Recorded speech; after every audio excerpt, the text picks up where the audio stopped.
I am SpongeBob, and I will be your teacher. And today I have a special guest. It's Rick Sanchez. What a tasty name! It makes me hungry for cheese. It's Rick Sanchez. Say it properly. Oh, I'm sorry, Mr. Rick Sanchez. Anyway, we will be talking about mathematics, patterns, and sequences. Math is the study of numbers and arithmetic operations used for daily life. Is that right, Mr. Rick? Yes, that's right, SpongeBob. Mathematics is also the science of structure, order, and relation that has evolved from elemental practices of counting, measuring, and describing the shapes of objects. Let's move on to patterns. Patterns are an arrangement of numbers, shapes, colors, pictures, and so on that are repeated in a certain order.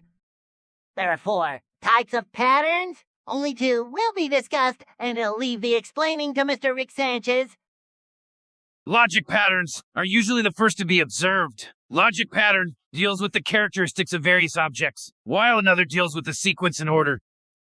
They involve identifying similarities and differences between objects based on their properties. For example, you might observe that all apples are round and have a red or green color, while all oranges are round and have an orange color. This is an example of an attribute-based logic pattern. Next is number patterns. Number patterns are recurring sequences of numbers that follow a specific rule or pattern. These patterns can be simple or complex, but they often involve mathematical operations like addition, subtraction, multiplication, division, or a combination of everything. And you get the gist of it. Even Morty can understand it. Hey, Sponge, you finish up with the Fibonacci sequence.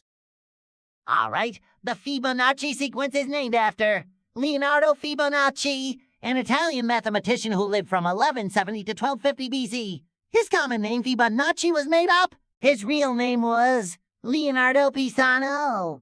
The Fibonacci sequence follows the rule that each number is equal to the sum of the preceding 2 numbers. For example, 0 and 1 is the first 2 numbers of the Fibonacci sequence. Add the first and second term and you'll get the next number to the sequence, which is 1. So our sequence now is 0, 1 and 1, and to get the next sequence, just add the last 2 terms and we'll get the next sequence and the next, and so on and so forth.